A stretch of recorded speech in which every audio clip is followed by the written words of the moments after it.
எங்க தொகுதி மக்களுடைய கோரிக்கைகளை முழுமையா நிறைவேற்ற முடியுங்கிற நம்பிக்கை எங்களுக்கு இருக்கு.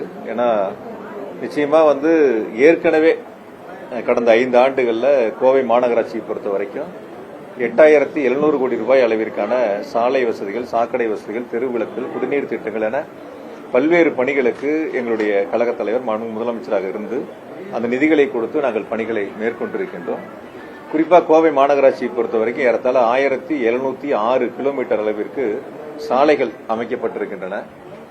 இந்த சாலைகள் அமைப்பு என்பது சிறப்பு நிதிகளை நாங்கள் 2 முறை முதலமைச்சரிடத்தில் கேட்டு பெற்று 200 கோடி ரூபாய் என்ற சிறப்பு நிதிகளை விடுவித்து எங்களுடைய மாநகராட்சியினுடைய மேயர், துணை மேயர், மண்டல குழு தலைவர்கள், மாநகராட்சியினுடைய மன்ற உறுப்பினர்கள் என அனைவரும் கேட்டுக்கொண்டதன் அடிப்படையில் முதலமைச்சர் அவர்கள் அப்பொழுது நிதிகளை விடுவித்து பணிகளை சிறப்பாக செய்திருக்கின்றோம். மீதம் இருக்கக்கூடிய பணிகள் விடுபட்டு இருந்தால் அதையும் செய்வதற்கு முயற்சி எடுப்போம். நிச்சயமாக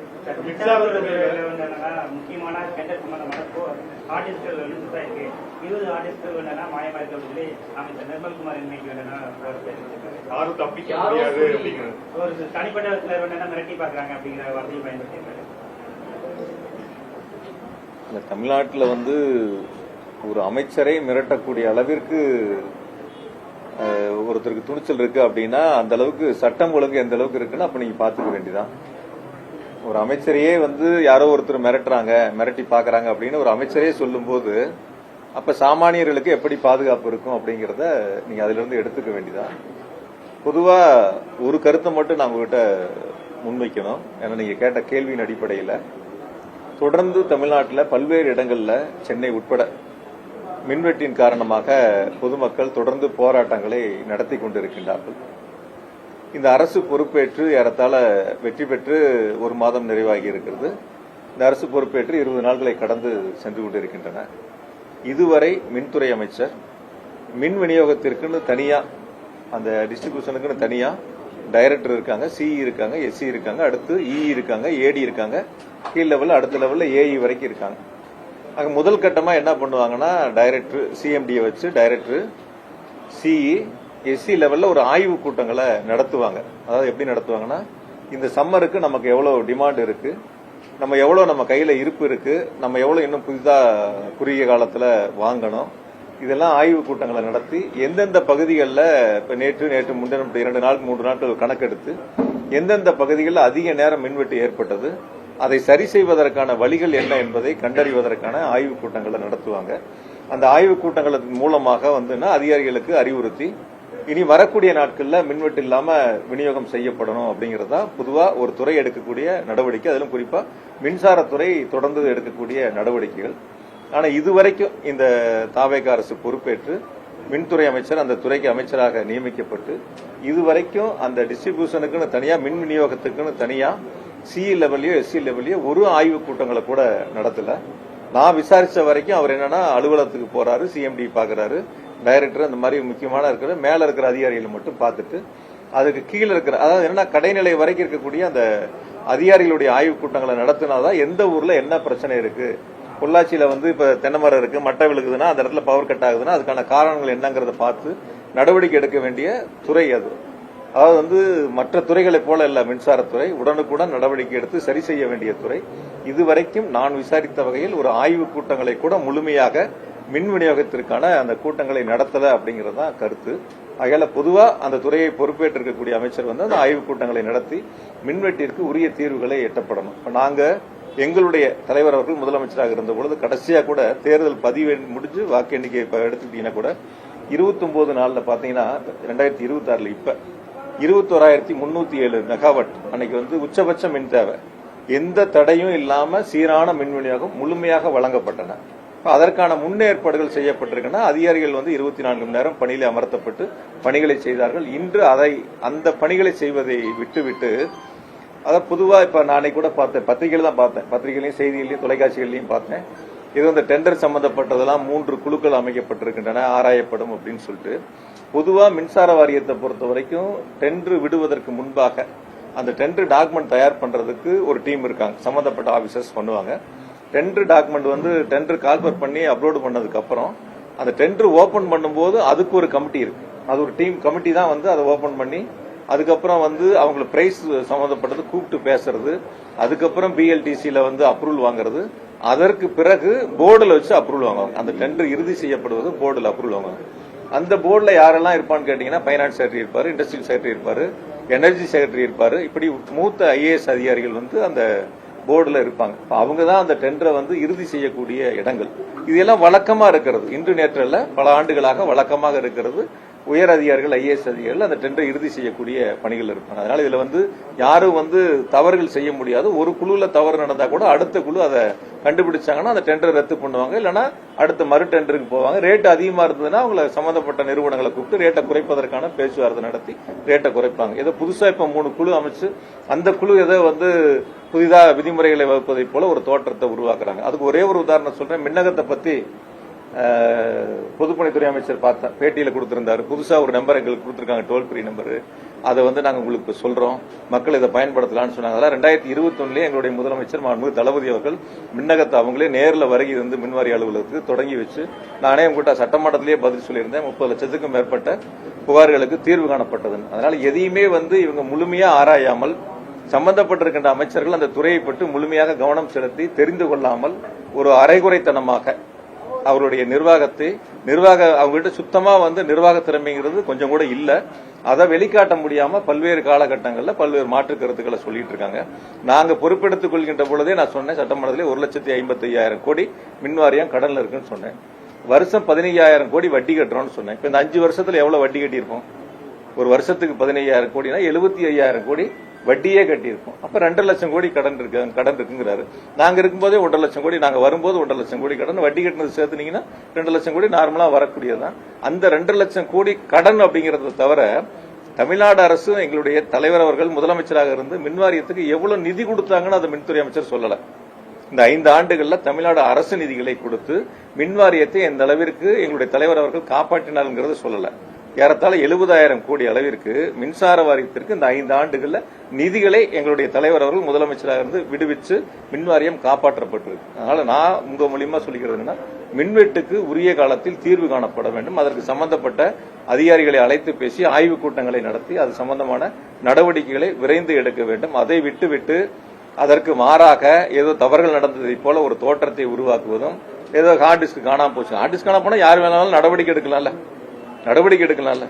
யார் சம்பந்தப்பட்டவங்க இருக்காங்க, எந்த செக்ஷன்ல காணாம போயிருக்கு, இதெல்லாம் நடவடிக்கை எடுக்க வேண்டியது அரசினுடைய கடமை, சம்பந்தப்பட்ட துறையினுடைய அமைச்சருடைய கடமை, சம்பந்தப்பட்ட அதிகாரிகளுடைய கடமை.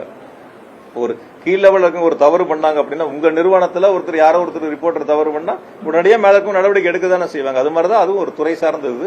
அது வந்து ஒரு பெரிய அளவுல ஏதோ தவறுகள் நடந்தது போல அந்த துறை ஏதோ வந்து இவங்க புதுசா நான் 2-3 பேட்டியில பார்த்தேன். சீரமைக்க போறோம். முதல்ல மின்வெட்ட சீரமைங்க, அப்புறம் துறைகளை சீரமைக்கலாம். துறைகள்லாம் ஏற்கனவே சீரமைக்கப்பட்டு பல முன்னேற்றங்களை நோக்கி போயிடுச்சு. கடைசி 2 வருஷம் இதுல வருவாயில தான் இருந்தது மின்வாரியம். அதனால முதல்ல மின்வெட்டை சீரமைக்கிறத விட்டுட்டு துறைகளை சீரமைக்க போறோம்னு சொல்லிட்டு இருக்காரு.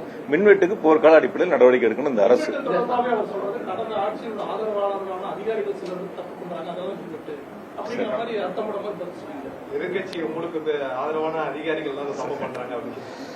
சந்தோஷமா இருக்கு சார் கேட்கறது. அதாவது என்னன்னு கேட்டீங்கன்னா, அரசு மாறலாம், அதிகாரிகள் மாற மாட்டாங்க, அவங்களே தான் இருப்பாங்க. சியா இருக்கட்டும், எஸ்சியா இருக்கட்டும், ஒரு செக்ஷன்ல இருந்து இன்னொரு செக்ஷனுக்கு வேணா பணியிட மாற்றம் செய்யலாமா தவிர அவங்க அந்த மின்வாரியத்தில் தான் பணியாற்றக்கூடிய சூழல் அவங்களுக்கு இருக்கு. அதனால வந்து எந்த அரசாங்கம் இருந்தாலும் அதே அதிகாரிகள் தான் அங்க மின்வாரியத்தில் பணியாற்ற போறாங்க. ஆக பணியாற்றக்கூடிய அதிகாரிகள்ல யாரு ஒரு சிலர் தவறு அன்னைக்கு சொல்லும் போது பார்த்தாங்க, 1% கருப்பாடுகள். நாங்க அந்த 1% யாருங்கிறத 99% அதிகாரிகளை வச்சு கண்டுபிடிக்கலாம்ல. 100 பேர் வேலை செய்யற இடத்துல ஒருத்தர் தவறு பண்றாங்கன்னா யார் அந்த ஒருவர் தவறு செய்யக்கூடியவர் எளிதில் கண்டறிய முடியும், அவங்க மேல நடவடிக்கை எடுக்க முடியும். அதெல்லாம் வந்து அதாவது என்னன்னா, என்ன சொல்லுவாங்கன்னு கேட்டீங்கன்னா, ஆடவே தெரியாதான் வீதி கோணையும் வாங்கலாம். அது மாதிரி துறை சார்ந்து விவரங்கள் புரிதல் இல்லை, அந்த புரிதலுக்கான அவர்களுக்கு அந்த தகுதியும் இல்லை. அதை மறைப்பதற்கு இது போன்ற கருப்பாடுகள் இருக்கிறது என்ற கருத்துக்களை முன்வைக்கின்றார்கள். நீங்க வந்து அடுத்த முறை சென்னையில கூட சொல்லி அந்த துறை அமைச்சர்கிட்ட ஒரு கேள்வி கேட்க சொல்லுங்க. இதுவரைக்கும் நீங்க ஆய்வுக் கூட்டங்களை நடத்தினீங்களா? மின் விநியோகம் சம்பந்தமாக சிஎஸ்சி லெவல்ல ஒரு ஆய்வுக் கூட்டங்களை நடத்தி முடிச்சிருக்கீங்களா? அவங்களுக்கு என்ன அறிவுரை சொல்லியிருக்கிறீங்க? நீங்க ஒரு பத்திரிகை ரிலீஸ் கொடுத்திருக்கீங்களா? இந்த ஆய்வுக் கூட்டங்கள் சம்பந்தமா இதெல்லாம் அறிவுறுத்தப்பட்டதுன்னு சொல்லியிருக்கீங்களான்னு கேளுங்க. அதுக்கப்புறம் அவங்க என்ன நடவடிக்கை எடுத்துக்கான்னு உங்களுக்கே தெரியும்.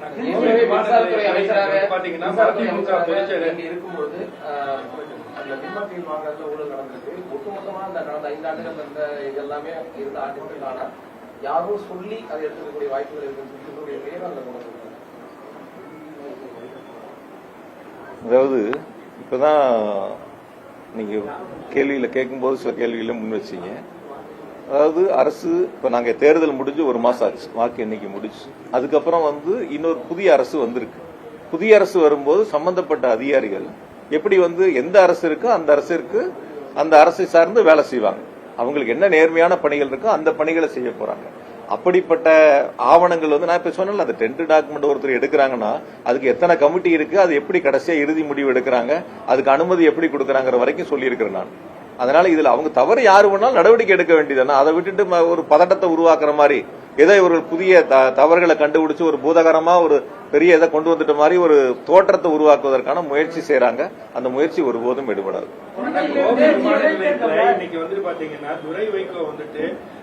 உதயசூரியன் சின்ன போட்டியிட்டது துரதிருஷ்டவசமான ஒன்று அப்படின்னு சொல்லிட்டு விமர்சனம் பண்ணியிருக்காரு. மேலும் தமிழகத்துல சட்டம் ஒழுங்கு ஆக்சுவலா பாத்தீங்கன்னா அவங்களுக்கு டைம் வேணும் அப்படின்னு சொல்லியிருக்காரு. எப்படி பாக்குறீங்க? இதுவரை எப்படி இருந்ததோ அப்படியே தான் இப்பவும் இருக்கு.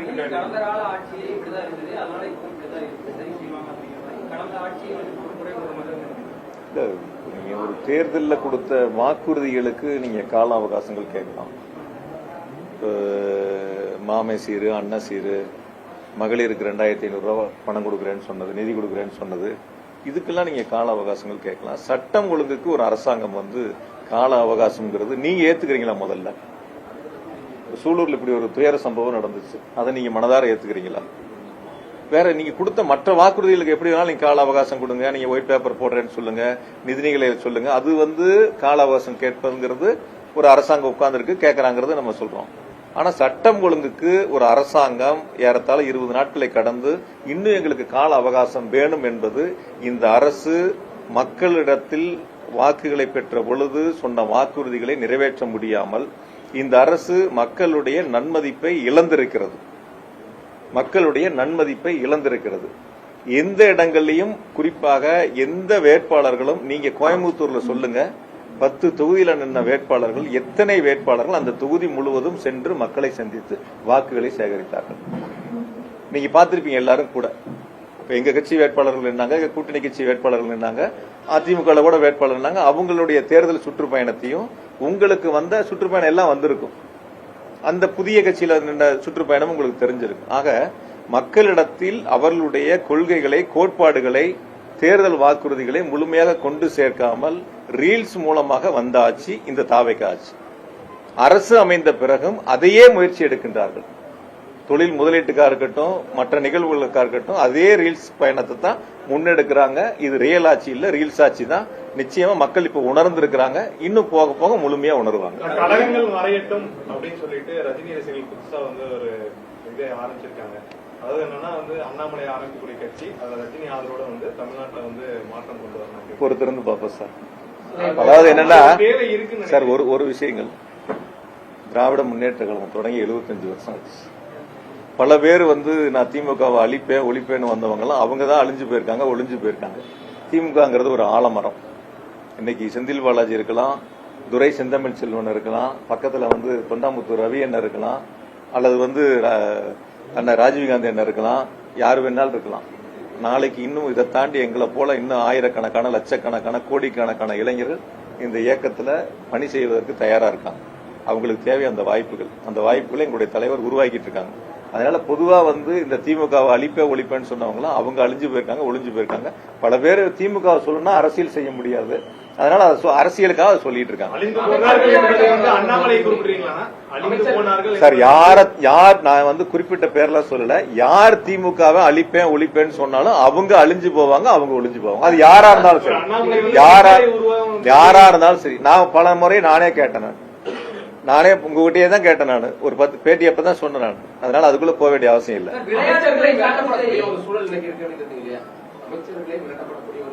நான் சொல்லல சூழல, அவங்க சொன்ன பதிலுக்கு நான் சொன்னேன். அவரு தானே சொன்னார். அவரு என்னையே மிரட்டி பாக்குறாங்கன்னு சொன்னா நீங்க தான் சொன்னீங்க. இப்ப நான் அந்த பேட்டியை கூட பாக்கல, நீ சொன்ன கருத்துல இருந்து நான் சொன்னேன். ஒரு அமைச்சரா இருக்கிறவர் என்னையே மிரட்டி பாக்குறாங்க அப்படின்னா இப்ப யாரோ ஒருத்தர் மிரட்டக்கூடிய அளவுக்கு தைரியம் இருக்குன்னா அப்ப சட்டம் ஒழுங்கு எப்படி இருக்குன்னு நீங்க பாத்துக்க வேண்டியதான். கடலூரில் வந்து உரிய பாதுகாப்பு இல்லைன்னு சொல்லி வீட்டுக்கு அழைச்சு ஆறுதல் தெரிவிச்சாரு அந்த இறந்த குடும்பங்களை. இப்ப அவங்க ஆட்சி தான் நடக்குது. இது வரைக்கும் ஒரு கரூர் கூட வரல. சார், இந்த கரூர் சம்பவத்தை பத்தி பேசணும்னா ரொம்ப நேரம் அது பேச வேண்டியதா இருக்கு. எதனால நடந்துச்சு, எப்படி நடந்துச்சுங்கிறதெல்லாம் முழுமையா நீங்களும் உங்க தொலைக்காட்சிகள், உங்களுடைய பத்திரிகைகள் எல்லாரும் அங்க இருந்தாங்க, நேரில் பார்த்தாங்க. அது ஒரு மிக மோசமான ஒரு துயர சம்பவம். அந்த சம்பவம் நடந்து கூட வந்து யாரும் ஆறுதல் சொல்ல போகல, யாரும் மருத்துவமனைக்கு அந்த இயக்கத்துல இருந்து யாரும் வரல. திருச்சி விமான நிலையத்தில் பத்திரிகையாளர் கேள்வி கேட்ட போது கூட அந்த கட்சியினுடைய தலைவர் வந்து பதிலளிக்காம உள்ளதான் போனதெல்லாம் நீங்க பாத்தீங்க. அதுக்கு பிறகு கூட இன்ன வரைக்கும் அரசு பொறுப்பேற்று ஒரு மாச காலமா வந்து 20 நாளைக்கு மேல பத்திரிகையாளர் கூட சந்திக்கல. டெல்லி போனா எல்லா முதலமைச்சர்களும் பிரதமரை பார்த்தாங்கன்னா பத்திரிகையாளர் சந்திப்புங்கிறது இருக்கு, அது கூட பத்திரிகையாளர் சந்திப்பும் இல்ல. அதனால இந்த அரசை பொறுத்த வரைக்கும் வந்து நீங்க எப்படி கண் கூட மக்கள் எங்ககிட்ட சொல்ல கருத்து என்னன்னா, நாங்க நேத்து கூட நன்றி சொல்ல போனோம், மக்கள் சொன்ன கருத்துக்களை பொறுத்து நான் உங்களுக்கு முன்வைக்கிறேன். இந்த அரசை பொறுத்த வரைக்கும் ஒரு வெளிப்படைத்தன்மை இல்ல. இந்த அரசை பொறுத்த வரைக்கும் மக்கள்கிட்ட சொன்ன வாக்குறுதிகளை நிறைவேற்றக்கூடிய ஒரு அரசு இல்ல. எந்த வாக்குறுதி விவசாயிகளுக்கு சொன்னாங்க, 5 ஏக்கருக்கு கீழே இருக்கிற எல்லாத்துக்கும் தள்ளுபடினாங்க, 5 ஏக்கருக்கு மேல இருக்கிறவங்களுக்கு 50% தள்ளுபடினாங்க. ஆனா இப்ப வந்து 1 லட்சம் ரூபாய்க்கு மேல வாங்கியிருந்தா 5000 ரூபாய் தான் தள்ளுபடின்னு சொல்றாங்க. அந்த விவசாயி கேட்கறாங்க, நான் 1 லட்சம் கட்டக்கூடியவன் இன்னொரு 5000 ரூபாய் என்னால சேர்த்து கட்ட முடியாதான்னு கேள்வி கேட்கறாங்க. ஆக சொல்வது ஒன்று, செய்வது ஒன்றாக இருக்கின்றன. இதுதான் இந்த அரசினுடைய இன்றைய நிலை. இதுதான் மக்கள் வந்து புரிஞ்சிருக்காங்க. எம்ஜிஆர் தொடர்ந்து கிளைம் பண்ணிக்கிறாங்க முதல்வர் அவர்கள்.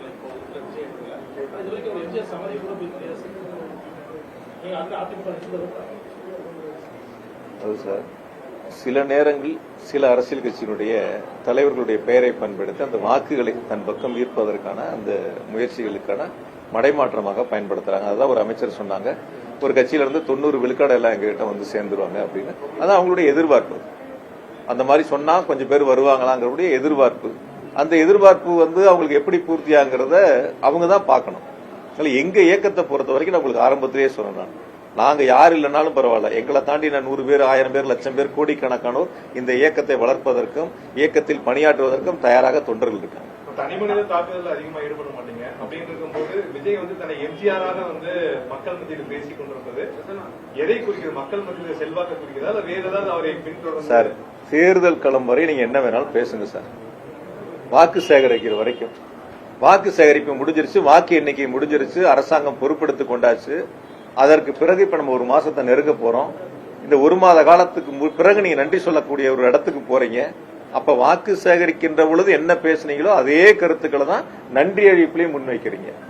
இப்ப அந்த இடங்கள்ல என்ன சொல்லிருக்கணும், நாங்க இதெல்லாம் வாக்குறுதி சொன்னோம், இதை செய்யறோம், இதை செய்ய போறோம், இதெல்லாம் இந்த காலங்களில் செய்ய போறோம் அப்படிங்கறதா ஒரு அரசினுடைய ஒரு அரசு பொறுப்பேற்ற அரசினுடைய கடமையா இருக்கு. அதை விட்டுட்டு மீண்டும் வந்து எங்களுக்கும் அவங்களுக்கும் தான் போட்டி அப்படின்னு சொல்றதெல்லாம் வந்து இன்னும் தேர்தல் பிரச்சார பயணத்துல போட்ட ஸ்கிரிப்ட் அப்படியே இருக்கு, ஸ்கிரிப்ட் மாத்தலன்னு தான் சொல்லணும்.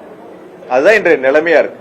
அதனால பொதுவாக நான் இன்னைக்கு நான் இன்றைய சூழலில் நான் கூட வெளிப்படையா சொல்றேன், இன்றைய சூழலில் தமிழ்நாடு சட்டமன்றத்திற்கு பொது தேர்தல் நடந்தால் நிச்சயமாக 200 தொகுதிகளை திமுக வெற்றி பெறும். எங்களுடைய தலைவர்களும் முதலமைச்சராக பொறுப்பெடுத்துவாங்க. அந்த அளவிற்கு மக்களுடைய மனநிலை இன்னைக்கு ஒவ்வொரு மக்களும் சொல்லக்கூடிய கருத்துக்கள் அந்த அளவுக்கு கீழ்மட்டம் வரைக்கும் அப்படி இருக்கு. அதனுடைய முடிவுகள் எப்படி இருக்கு? பெருந்துறை தாராபுரம் கட்டுப்பாட்டுக்கு கீழே தான் வருது. அந்த தொகுதி 6 மாதத்துக்குள்ள இடைத்தேர்தல் வர அதனுடைய முடிவுகள். பெருந்துறை ஈரோடு இடைத்தேர்தல் சொன்னா எங்க தலைவர் என்ன முடிவு எடுக்கிறாங்க, என்ன எங்களுக்கு உத்தரவு போடுறாங்களோ அதுக்கு பிறகுதான் அது சம்பந்தமான கருத்துக்களோ அல்லது பணிகளோ சொல்ல முடியும்.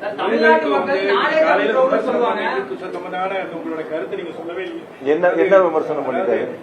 உதயசூரியன் கட்சியில வந்து நாங்க துரதிருஷ்டமா நாங்க இது பண்ணிருக்கிறோம் அப்படின்னு சொன்னா அதுல இருந்து நான் பின்வாங்க மாட்டேன் அப்படின்னு சொல்லிட்டு பேட்டி கொடுத்திருக்காரு. வேற என்ன சொன்னாரு? நிறைய சொல்லியிருக்கேன். தமிழ்நாட்டில் வந்து சட்டம் ஒழுங்கு மற்ற மாநிலங்களை கம்பேர் பண்றப்ப தமிழ்நாட்டில் சட்டம் ஒழுங்கு நல்லா இருக்குன்னு பேசியிருக்காரு. அண்ணாமலைக்கு அவரோட வாழ்த்து சொல்லியிருக்காரு, நிறைய பேசியிருக்காரு. அதாவது நான் தான் ஆரம்பத்திலேயே சட்டம் ஒழுங்கு சம்பந்தமா அவர் சொன்னதுதான் நான் பதில் சொன்னேன். எதுக்கு வேணாலும் நீங்க அவகாசங்கள் கொடுக்கலாம், சட்டம் ஒழுங்கு சம்பந்தப்பட்டது எந்த அரசாங்கத்துக்கும் ஒரு நாள் கூட அவகாசம் கொடுக்க முடியாது. சட்டம் ஒழுங்குல உடனுக்குடன் நடவடிக்கை எடுக்க வேண்டும். அது இந்த அரசாங்கம் நடவடிக்கை எடுக்க தவறிவிட்டது. தொகுதியின் முதல் பணி அப்படின்னா என்னவா இருக்கும்? அதே சமயம் பெரியார் உலகம் வந்து 300 கோடியில வந்து முழுவதும் முடிஞ்சிருச்சு. இது 1 மாதமாகி நீ அதுக்கான சிறப்பு பணி இருக்கு. உங்களுடைய சார்பா என்ன? எங்க தலைவர் கோயம்புத்தூருக்கு பிரச்சாரத்துக்கு வரும்போது முதலமைச்சராக இருந்து சொன்னாங்க, ஆட்சி பொறுப்பேற்றவுடன் முதல் நிகழ்ச்சியாக எங்களுடைய கோவையில பெரியார் அறிவுலகத்தை திறந்து வைக்க வருவேன். நாங்க துரதிருஷ்டவசமாக ஆட்சி மாற்றம் ஏற்பட்டு புதிய அரசு வந்திருக்கிறது. அதுக்கு வந்து ஆய்வு பண்ணி பார்த்திருக்கிறாங்க. எப்ப திறப்பாங்கிறது தெரியல. நீ அவர்கள் எடுக்க வேண்டிய முடிவு அது. ஆனா எப்ப நிறைய திறக்கிறது? குறைபாடுகள் இருக்கு, அதெல்லாம் நோட் பண்ணி சொல்லி அதை ஒரு அதாவது இந்த 3 மாச காலம் தாமதம் குறைபாடுகள்ங்கிறதுக்கும் கூடுதலா தேவைங்கிறதுக்கும் வித்தியாசம் இருக்கு. குறைபாடுகள் அப்படின்னு நீங்க சொன்னீங்கன்னா என்ன திட்டம் ஏற்கனவே போட்டிருந்தாங்களோ அதை செய்யாம இருந்தா அது குறைபாடுகள் அர்த்தம். அதுல கூடுதல் வசதிகள் தேவைப்பட்டா அது குறைபாடுகள் அல்ல. ஆக என்ன மதிப்பீடுகள் தயார் செய்யப்பட்டு என்ன வடிவமைப்பு செய்யப்பட்டதோ அதை முழுமையாக செஞ்சிருக்காங்க. அதுல எந்த விதமான மாற்று கருத்து இல்ல. அவங்க ஏதாவது கூடுதல் வசதிகள் ஏற்படுத்தணும்னா அதை ஏற்படுத்திக்கலாம். அது குறைபாடுன்னு சொல்ல முடியாது. முழுமையா அது அவருக்கு வார்த்தை தெரியாம சொல்லி இருந்திருக்கலாம். அவரு என்ன வார்த்தை பயன்படுத்தணும்னு தெரியாம சொல்லியிருக்கலாம். நீங்க யோசிச்சு சொல்லுங்க, குறைபாடுகளுக்கும் வித்தியாசத்தை சொல்லுங்க. குறைபாடுகள்னா நம்ம என்ன எஸ்டிமேட் பண்ணணுமோ என்ன செய்யணும்னு நினைச்சோமோ அதை செய்யாம விட்டு இருந்தா அது குறைபாடு. அதை முழுமையா செய்யும் பொழுது அது எப்படி குறைபாடாகும்? தொகுதி மக்களோட கோரிக்கைகளுக்காக முதல்வர் சந்திப்பீங்களா சார்? நன்றி சொல்லிட்டு இருக்கோம். தொகுதி மக்களுடைய கோரிக்கைகளை கேட்டுட்டு இருக்கோம். ஏற்கனவே அது முழுமையா ஓரளவுக்கு செஞ்சிருக்கிறோம்.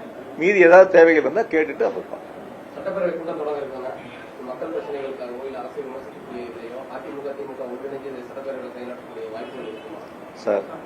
அதாவது நேற்று கூட நான் உங்ககிட்ட சந்திக்கும் போது சொன்னேன், திமுகவை பொறுத்தவரை இந்த தாவேக அரசு செய்யக்கூடிய தவறுகளை சட்டமன்றத்திலும் சரி பொதுவெளியிலும் சரி தட்டி கேட்க நாங்கள் தைரியமா தட்டி கேட்போம். எங்களுடைய எதிர்க்கட்சி தலைவர் மாண்புமிகு சின்னவர் அவர்கள் மிக தெளிவா நம்பிக்கை வாக்கெடுப்பின் போது உரையாற்றினார். நீங்க அதை எல்லாரும் பார்த்தீங்க. எந்த அளவுக்கு அவருடைய உரை மிக சிறப்பாக இருந்தது. எல்லாராலும் அந்த பாராட்டப்பட்ட உரை.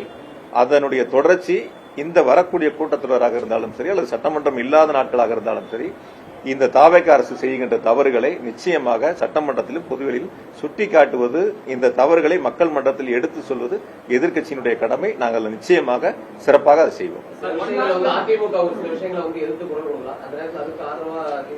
சார் நாங்க எதிர்க்கட்சி சார். திமுகவை பொறுத்தவரை திமுக தான் எதிர்க்கட்சி. திமுகவை பொறுத்தவரை தாவேக அரசு செய்கின்ற தவறுகளை நிச்சயமாக எதிர்த்து கேள்வி கேட்போம், நெஞ்சுரத்தோடு கேள்வி கேட்போம், தைரியமாக மக்கள் மன்றத்தில் எடுத்து வைப்போம். ஒரு துளி கூட பின்வாங்க மாட்டோம். நீங்க இன்னைக்கு மின்துறை அமைச்சர் சொன்ன மாதிரி வந்து அதை காணா இதை காணா அந்த தவறுகள் நடந்திருக்கு இந்த தவறு நடந்து இந்த மாதிரிலாம் சொல்லி பொதுவெளியில ஒரு பதட்டத்தை உருவாக்கி அது எதையோ தேடுவதற்கான முயற்சிகள் எடுத்து இந்த மாதிரி போறதுலாம் ஒரு நாளும் திமுக எல்லாம் பயப்படாது. ஒரு நாளும் திமுக பயப்படாது. அப்படிப்பட்ட இயக்கம் அல்ல திமுக. மிஸ்ஸாவை கண்டு பயப்படாத அஞ்சாத ஒரு இயக்கம் திமுக.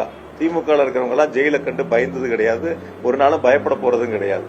இவங்களுக்கு வேணா பயந்துகிட்டு விமான நிலையத்தில் ஓடி போய் பிளைட் ஏறி பிடிச்சு ஆறுதல் சொல்ல கூட பாதிக்கப்பட்ட மக்களை சந்திக்கிறது கூட தைரியம் இல்லாத ஆட்கள் இன்னைக்கு இருக்கக்கூடிய அரசாங்கத்தில் இருக்கக்கூடிய அமைச்சர்கள் உட்பட முதலமைச்சர் வரை. அதனால நீங்க அப்படிப்பட்ட அவங்களோட சேர்த்துலாம் பார்க்க வேண்டியதில்லை. நாங்க தைரியமா இந்த அரசு செய்கின்ற தவறுகளை மக்கள் மன்றத்திலையும் சொல்லுவோம், சட்டமன்றத்திலையும் சொல்லுவோம்.